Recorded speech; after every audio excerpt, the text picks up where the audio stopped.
Welcome to new TV Telugu. ఇప్పుడు AP top 10 చూద్దాం. శ్రీకాకుళం జిల్లాలో ఉష్ణోగ్రతలు ఒక్కసారిగా పడిపోవడంతో చలి తీవ్రత పెరిగింది. శ్రీకాకుళంలో కనిష్ట ఉష్ణోగ్రత 18 డిగ్రీలకు చేరగా ఏజెన్సీ ప్రాంతాల్లో 3 నుంచి 4 డిగ్రీలు తగ్గింది.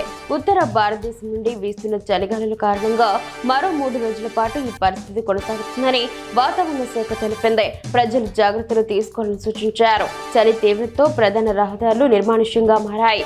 ఉన్ని దుస్తులకు గిరాకీ పెరిగింది.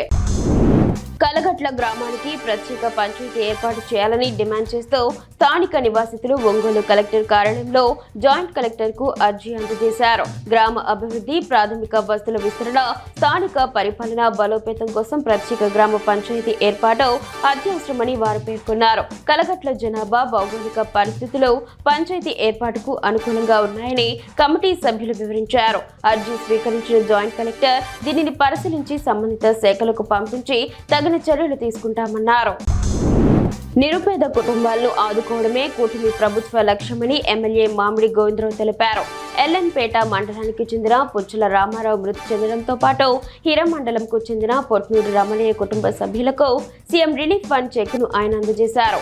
వారికి 1,45,000 రూపాయల ఆర్థిక సహాయాన్ని పంపిణీ చేశారు. ప్రతి కుటుంబంలో ప్రతి ఒక్కరూ సంపూర్ణ ఆరోగ్యంగా ఉండాలని ఆయన ఆకాంక్షించారు. ఆకివీడులో డ్వాక్రా సంఘం యానిమేటర్ సుధా అక్రమాలపై అధికారులు విచారణ ప్రారంభించారు. యూనియన్ బ్యాంక్ వద్ద బాధితులు ఆందోళనకు దిగడంతో ఎస్ఏ హనుమంత నాగరాజు రంగప్రవేశం చేసి బాధితులకు నచ్చచెప్పి బ్యాంక్ అధికారులతో మాట్లాడి ఆందోళన విరమింపజేశారు. యానిమేటర్ సుధా ఆదిలక్ష్మి అనే మహిళకు సొమ్ము ట్రాన్స్ఫర్ చేసిన సంఘటనలకు సంబంధించి వివరాలు సేకరించి దర్యాప్తు ప్రారంభించారు. ఐనవిల్లి మండలంలోని పుట్టిలంక గ్రామం తీవ్ర నది కోతకు గురవుతోంది. ఇప్పటికే విలువైన పంటలు, పొలాలు నది గర్భంలో కలిసిపోయాయని, ఇళ్లు కూడా ప్రమాదంలో పడ్డాయని స్థానికులు ఆవేదన వ్యక్తం చేశారు. నది కోత తమ నివాసాల చెంతకు చేరుకోవడంతో గ్రామస్తులు తీవ్ర భయాందోళనకు గురవుతున్నారు. ఇప్పటికైనా సంబంధిత అధికారులు స్పందించి నది కోతను అరికట్టేందుకు రివిట్మెంట్ ఏర్పాటు చేయాలని వారు కోరుతున్నారు. గంపలగూడెం మండలం పెనుగొండలు శాఖ గ్రంథాలయంలో ప్రముఖ ఆంగ్ల కవి మేధావి జాన్ మిల్టన్ జయంతిని ఘనంగా నిర్వహించారు. ఆయన చిత్రపటానికి పూలమాలలు వేసి నివాళులర్పించారు. మిల్టన్ 17వ శతాబ్దపు గొప్ప కవి అని, ఆయన రాసిన ప్యారడైజ్ లాస్ట్ కావ్యం ప్రసిద్ధి చెందిందని, అతని రచనలు ఆంగ్ల సాహిత్యంపై శాశ్వత ప్రభావాన్ని చూపాయని గ్రంథాలయ నిర్వాహకులు తెనాలి వెంకటేశ్వర్లు తెలిపారు. పొన్నూరు భవిత కేంద్రంలో నిర్వహించిన ప్రత్యేక వైద్య శిబిరంలో ఫిజియోథెరపీ డాక్టర్ జి ప్రియదర్శిని మాట్లాడుతూ ఫిజియోథెరపీతో అంగవైకల్యం తగ్గుతుందని తెలిపారు. 5 చిన్నారులకు ఫిజియోథెరపీ వైద్యం చేసి ఇంటి వద్ద చేయవలసిన పద్ధతులపై తల్లిదండ్రులకు అవగాహన కల్పించారు. ప్రభుత్వ ఉచిత ఫిజియోథెరపీ క్యాంపులలో సద్వినియోగం చేసుకోవాలని సూచించారు. ఈ కార్యక్రమంలో భవిత కేంద్రం ఉపాధ్యాయురాలు బి విజయకుమారి పాల్గొన్నారు.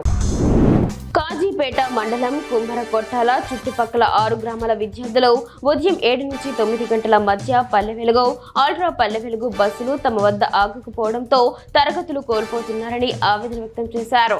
బస్సులు ఆగకపోవడంతో ఆటోల్లో వెళ్లాల్సి వచ్చి ఆలస్యమైందని, దీంతో విద్యార్థులు పాఠశాలకు హాజరు కాలేదంటూ తల్లిదండ్రులకు మెసేజ్లు వచ్చాయని వాపోయారు. ఈ సమస్యకు శాశ్వత పరిష్కారం చూపాలని తల్లిదండ్రులు కలెక్టర్కు కోరుతున్నారు.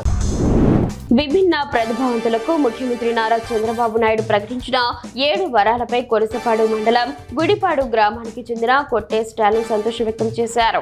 ఉచిత బస్సు, స్థానిక సంస్థల్లో పోటీ, సబ్సిడీ రుణాలు, విద్య, క్రీడలు వంటి రంగాల్లో తమకు సముచిత స్థానం కల్పించినందుకు ఆయన కృతజ్ఞతలు తెలిపారు. తమ విభిన్న ప్రతిభావంతులంతా చంద్రబాబు నాయుడుకు కృతజ్ఞతలు తెలియజేస్తున్నట్లు స్టాలిన్ చెప్పారు.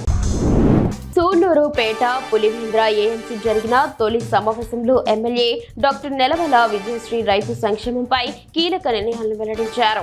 వ్యవసాయ పనిముట్లపై జీఎస్టీ తగ్గింపు రైతుల భారం తగ్గించిందని తెలిపారు. పీఎం కిసాన్, అన్నదాత సుఖీభవ పథకాల సకాల సహాయాన్ని రైతుల కోసం కార్యక్రమం ద్వారా పరిశీలిస్తున్నట్లు చెప్పారు. సబ్సిడీతో వ్యవసాయ డ్రోన్ల అందుబాటు, కొత్త ఏఎంసీ యాడ్ ప్రతిపాదనలో యాడ్ రోడ్ల నిర్మాణం త్వరలో చేపట్టినట్లు హామీ ఇచ్చారు.